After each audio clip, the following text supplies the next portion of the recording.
two of the biggest and most anticipated films of the year, available for home viewing Christmas Day. Let's talk about Wonder Woman 1984 and Pixar's latest, Soul, right now.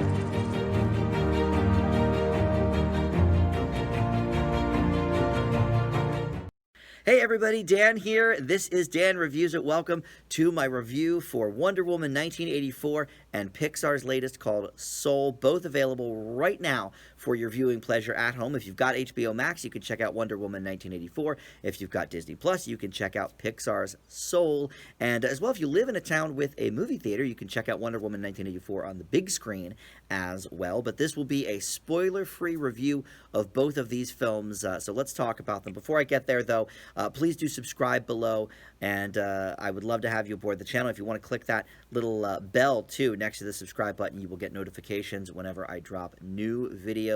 As well, comment below, too. Have you seen both of these movies? Have you seen either of them? Do you have any interest at all in seeing them? These are very, very big movies. If you saw both, which one did you like better? Let me know in the comments below, and I love interacting with you guys that way. So let's get started here. You know, I was going to actually do standalone reviews for both of these movies because they're both so big, easily two of the biggest films to come out in the last 6 months or so.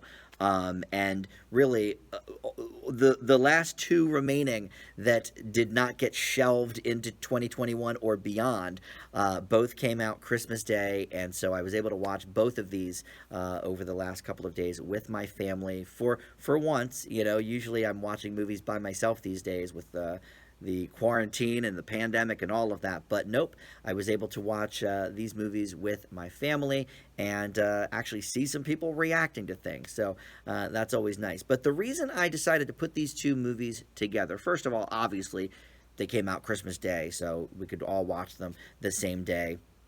All over the world, or at least all over America. So, you know, that's one thing. But number two, they both have a huge legacy to live up to, because Wonder Woman, the 2017 movie, I think we can agree is the only one of the DC Extended Universe films that has been pretty universally loved. Probably the biggest DC movie since The Dark Knight, I guess, right? And that was almost 15 years ago. And then, of course, Soul. You know, you've got the huge Pixar legacy to live up to, some of the greatest animated films of all time, and where does Soul stack, you know, up in that lineup? So, you know, those two reasons might be enough to do the video together instead of separating them, but the third reason I think maybe is the most important is that they actually both center on very similar themes, which I did not really expect. They both sort of center, though, around you know, our lives and how do we appreciate our lives, and do we appreciate our lives, and do we want more from them, and what goes into a good life, and all of those sort of ideas.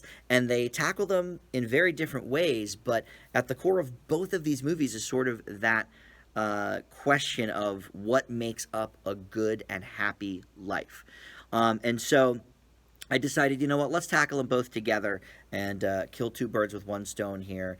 And let's talk about Wonder Woman 1984 first. So this one, like I said, available on HBO Max, or if you live in a town that has open theaters at the moment, you can check it out at a movie theater near you as well.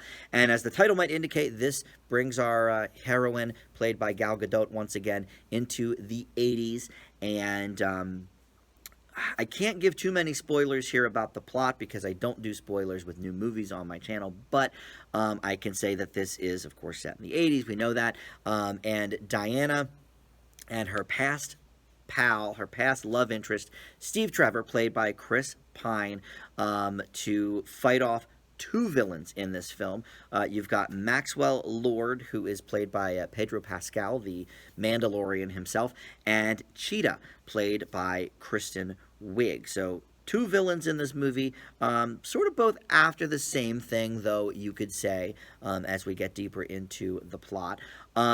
And look, like I said, this movie had a lot to live up to. Patty Jenkins returns as the director, but she did not have anything to do with the story or the screenplay of the 2017 movie, whereas here she has both a screenplay credit and a story credit, as well as directing the film, and of course, a producer credit as well.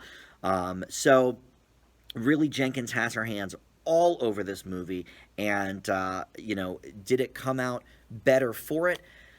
I would say probably not. Wonder Woman 2017 is a very, very beloved film, like I said, and I gave it an A. It was in my top 10 for that year.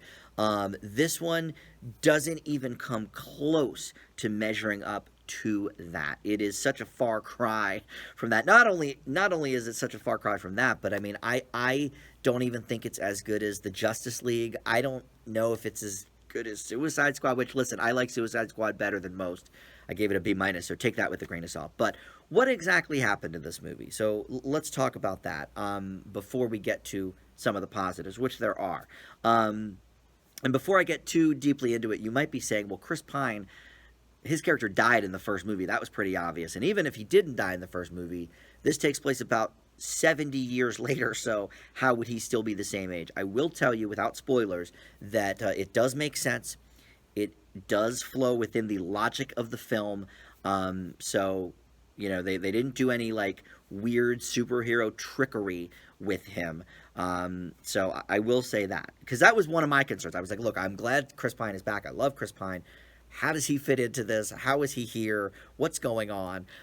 So that question does get answered. Other questions, perhaps, maybe not so much. But for one thing, this movie is 2.5 hours, and there is no need for it to be. I'm not exactly sure I was ever bored watching it, and I will admit that I think it would have been much more interesting on the big screen. I mean, Tenet, which I did see in a theater a couple of months ago, was the same length, 2.5 hours, and just the imagery in that movie, obviously, kind of begged for a big screen. Here, you could easily see that Jenkins was, look, they filmed it well before COVID, so she didn't know that we wouldn't be seeing it in a theater, but, the visuals here are very, very grand, as they were in the first movie, and Patty Jenkins excels at directing. We learned that from the first movie. Storytelling-wise, I'm not so sure. This movie is very convoluted in tone. It's pretty confusing at various parts. And there are characters that I don't think quite give us what we need from them. They're sort of not necessarily fly-by-night characters, but I don't know what's sort of a spoiler and what isn't. So I'm just going to say minor things that I hope don't mess anything up. But Maxwell Lord has a son, and he's he's in it a little bit, and he's sort of important in it, yet it doesn't give us a good payoff as to why. And so that's definitely a factor. One other factor I had with it in the negative column is that this is Wonder Woman 1984, and other than a few clothing selections, we go through kind of a makeover montage with the Chris Pine character, and other than that, and okay, yeah, they're in a shopping mall in the opening scene, and that's kind of fun to see some of the old stores. They got Walden Books in there and things like that. But this really could take place anywhere. If you're going to set a movie, not only set a movie in the 80s, but call it, something 1984, I think you should have a lot more of an 80s presence. And I'm not saying going the Captain Marvel route and making it sort of overkill with the 90s references. I think there's a way to split the difference here that a lot of movies have done, that this movie did not seem to grasp. It could have taken place literally at any time.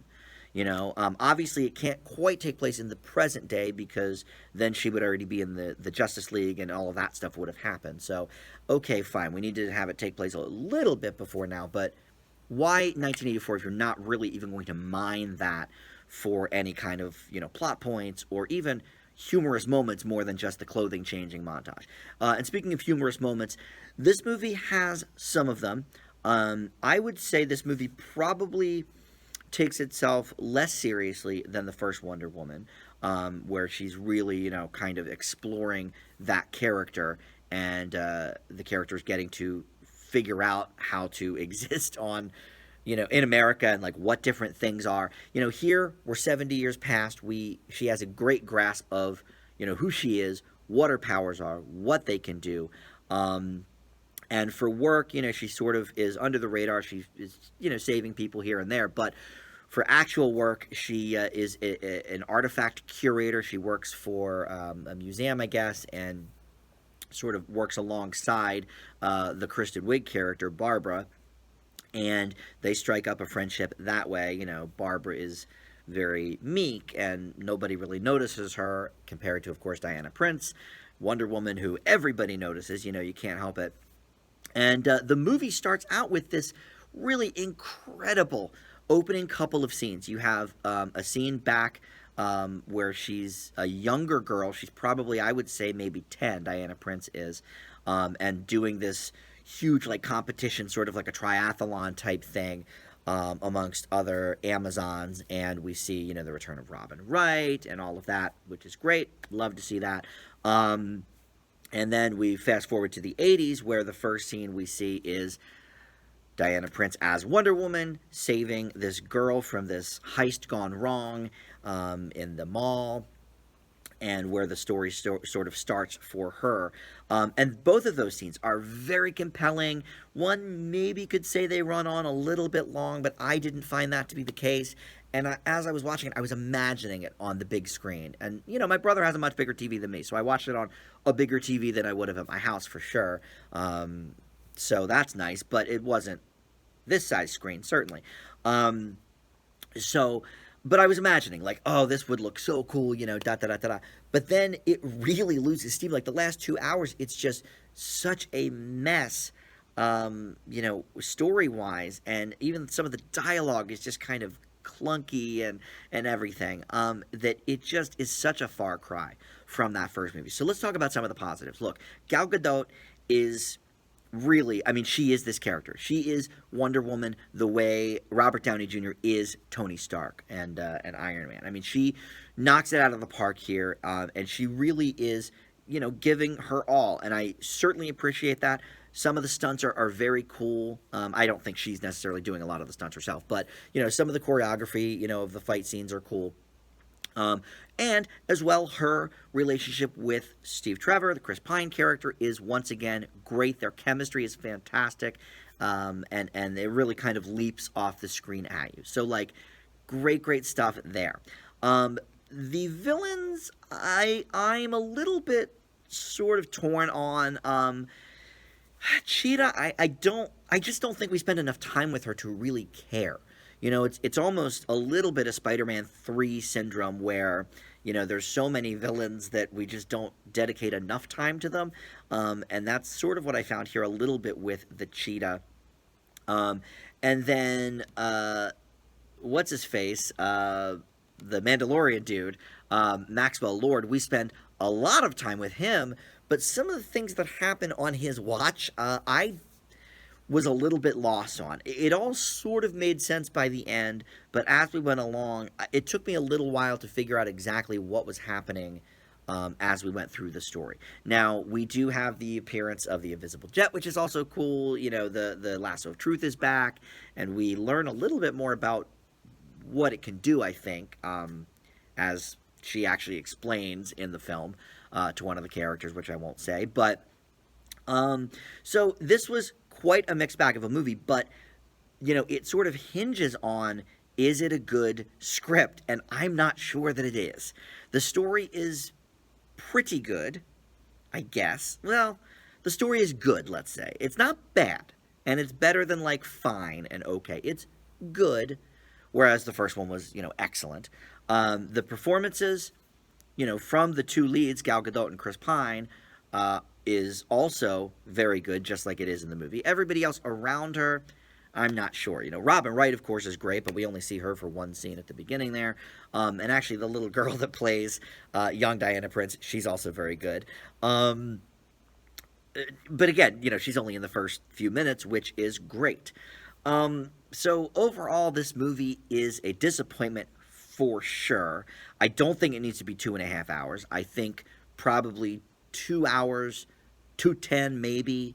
Um, but they would need to also explain more things, and that was actually one of my problems with Tenet as well. It's 2.5 hours, and we don't quite get as much explanation as we want to. But that's Christopher Nolan, and that's sort of his brand, is sort of mind tweaking things.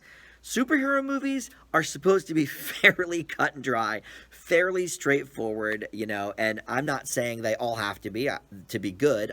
Doctor Strange certainly had a lot of very interesting things going on and sort of trippy things that I didn't quite know all the time what was happening, but it does get explained. I gave that a pretty high passing grade. I think it was a B plus or something like that.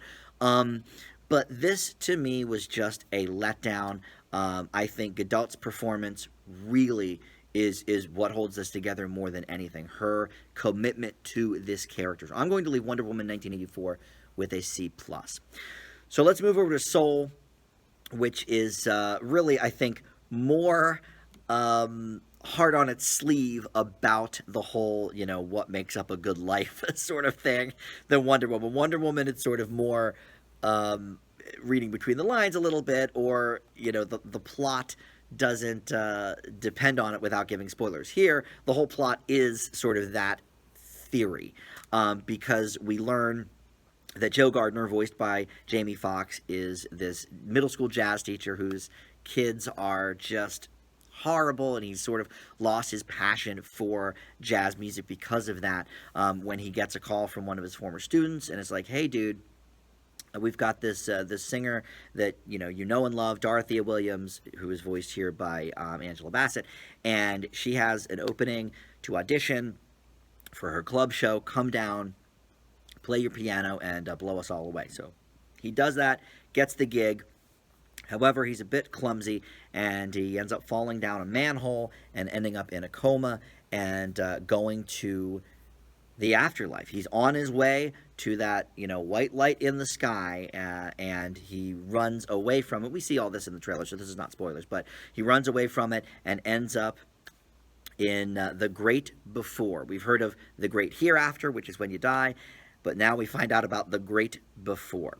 And he is teaming up here with a young soul named 22, who has been there for a long time and has yet to really figure out what her place is in the world. So the two of them team up.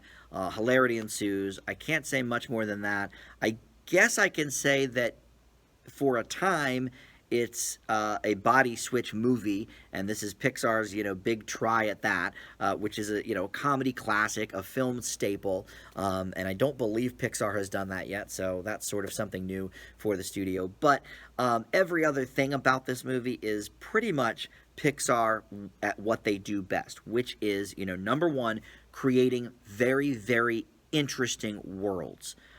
That we are not familiar with. For example, Inside Out gave us the whole, inner mind thing and the different emotions. But more than that, it gave us the whole memory world and all of that with Bing Bong and, so we've got that. And then, of course, Monsters, Inc. and Monsters University gave us a whole world where monsters, look, you've seen these movies, you know what I'm talking about. But Pixar excels at this sort of thing. So much so that I think some of their lesser movies just kind of take place in the real world. Like, people really loved Onward.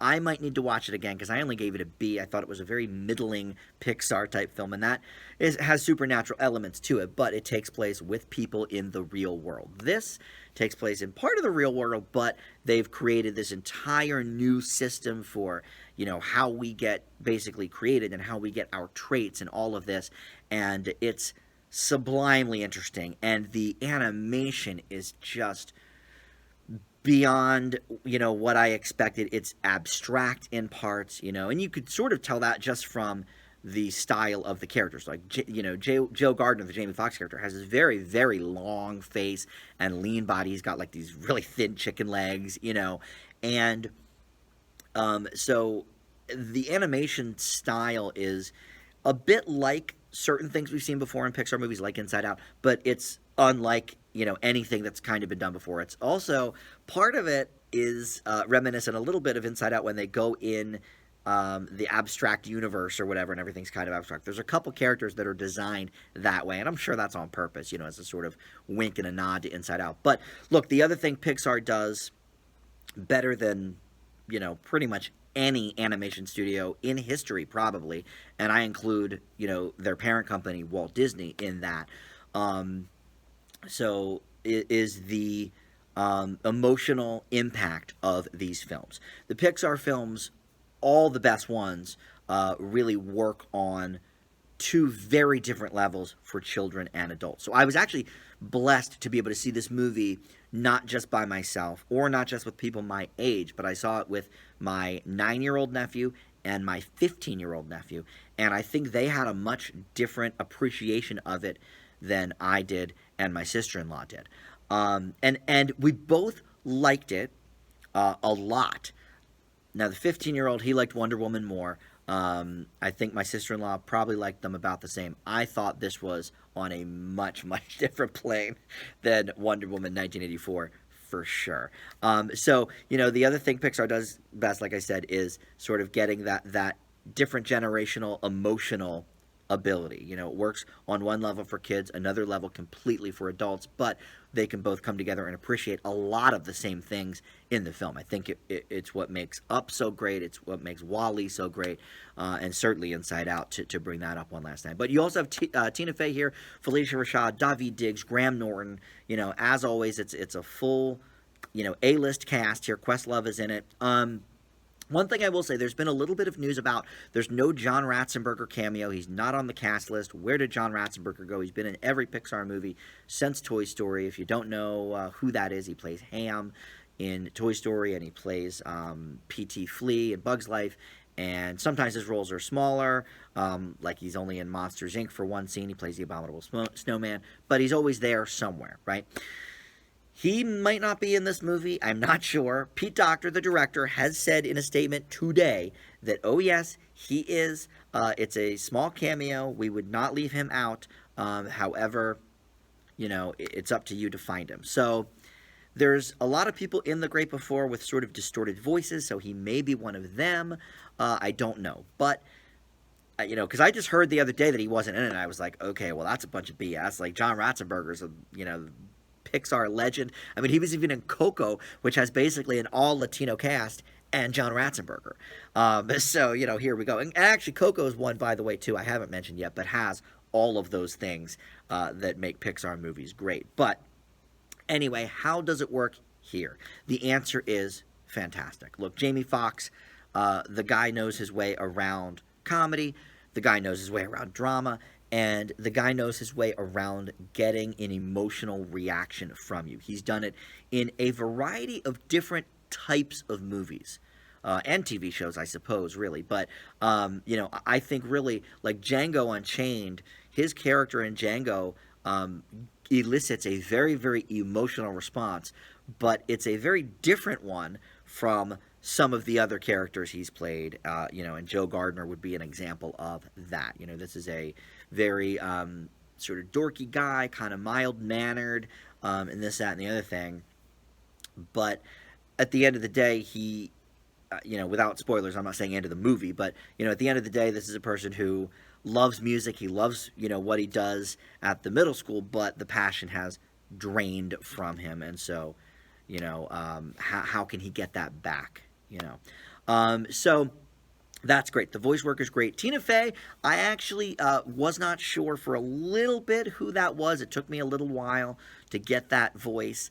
And Angela Bassett I couldn't pick out either. Felicia Rashad I picked out, but that could be because I just watched her in Jingle Jangle twice in the last couple of weeks. Questlove I couldn't pick out. Daveed Diggs I couldn't pick out either, which I love that guy. And I've seen him do voice work as well. He was in the Amazon series Undone, which is, rotoscoping and stuff, but it's animated pretty much. And so he's done voice work too, and I just did not, it was not getting to me. So the voice work here is great.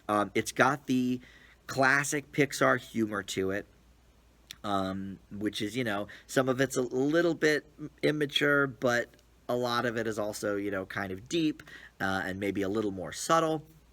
Um, but something that Pixar always seems to do, or almost, I should say, because they have been doing a lot of sequels these last few years, but um, with their original concept movies anyway, is just do something different. Like when I think about, for example, DreamWorks, and I like a lot of the DreamWorks movies, but Kung Fu Panda looks exactly the same as Madagascar, and they all look the same as How to Train Your Dragon. Obviously, the style's a little more sophisticated, I guess, because it was built for a 3D audience. But it all just is kind of similar, Whereas Pixar, yeah, maybe you can tell it's a Pixar from the beautiful nature of it, but they're all just so different in the looks department. Like Onward looks really nothing like Coco, and Coco looks nothing like Wall-E.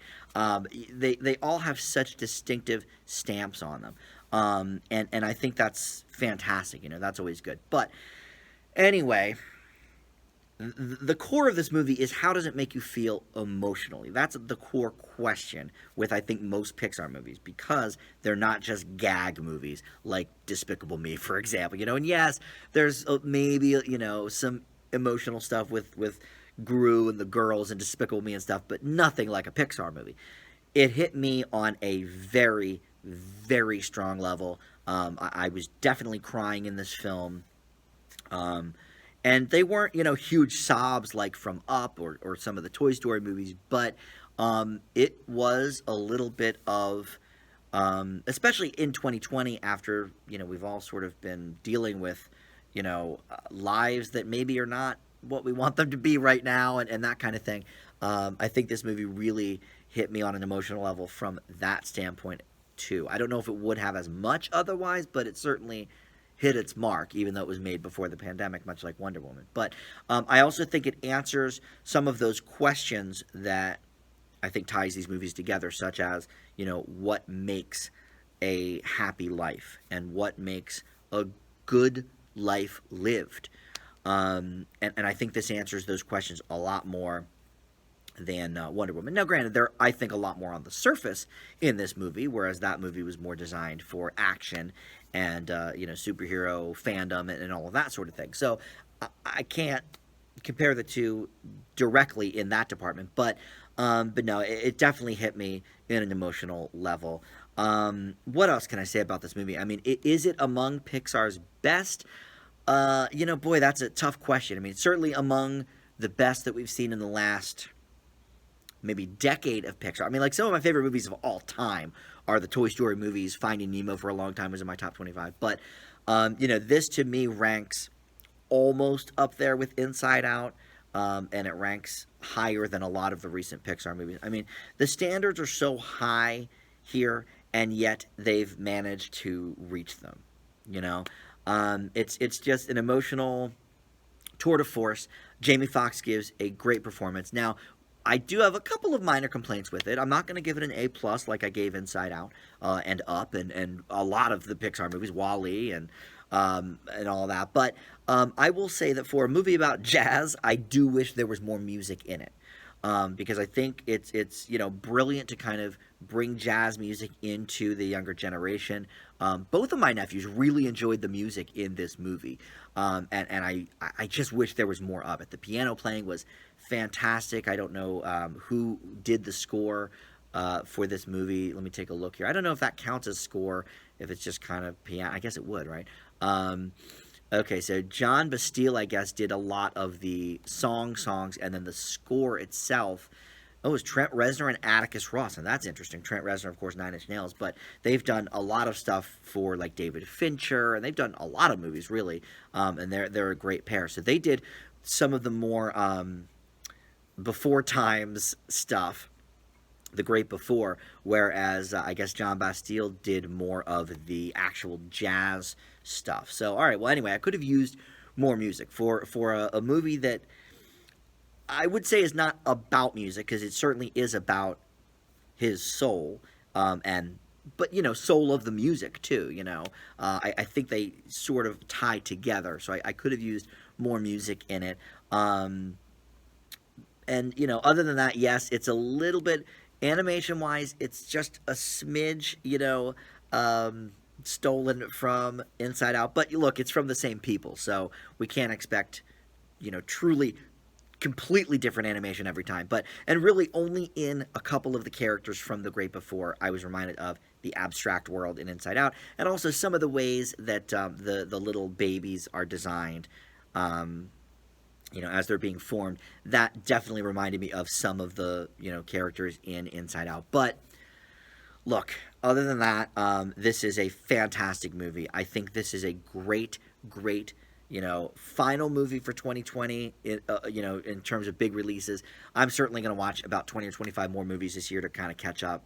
Well, not in the next 4 days, but through January, I usually give myself a month and a half into the next year to catch up on movies. So I'll probably watch another 30 movies from 2020. But for most of us, I think this will be the last truly big release of the year, and I think it does a great job putting a pin in 2020. I think a lot of people need this movie right now. I think a lot of us are sort of searching into our souls, to find out, are we enjoying life? And if not, why not? And it's, at least for me, it made me ask a lot of questions. And you could say, well, that's probably not the point. It's a kids animated movie, but it's a Pixar movie. So I actually think that is very much the point, and it certainly worked on me. So I leave Soul with an A. Two very different reactions to two big, big movies. How did you feel? Did you see both of these? Which did you like better? It's funny, my friends are on completely opposite spectrums on Wonder Woman. I haven't talked to any of them since I saw Soul, because that was just a few hours ago. But I saw Wonder Woman last night, and a lot of people, posting their opinions on Facebook about it. And some friends are like, oh my gosh, this is, one of the best DC movies. Oh, I'm so glad. It leads us... right from the original, it's just as good. And then I have others saying, like, oh my God, this was a steaming pile of garbage. I hated this movie. Da, da, da. I'm certainly somewhere in the middle on that. I think my C+ is very, very fair for that movie. I don't think it's too low or too high. You could fight me maybe on a B- to raise it a little bit, but it's such a far cry from that first movie. Whereas Soul, I don't know. I can't debate you too much on that if you are below, like... A- is maybe okay, but I think this is a fantastic movie, among Pixar's best, certainly in the last 10, 12 years, like I said. So that's it. Thank you so much for watching. More movie reviews to come in the next few weeks. Like I said, I'll be watching a lot of movies, but I think this will be the last really big one. So a lot of my movie reviews going forward will be sort of the package variety. Although there are a couple Netflix ones that are fairly important. I think George Clooney had one that dropped on Christmas Day as well, which I didn't even look at yet, but I love him, so we'll see. But anyway, thank you for watching, and we will see you next time. Bye.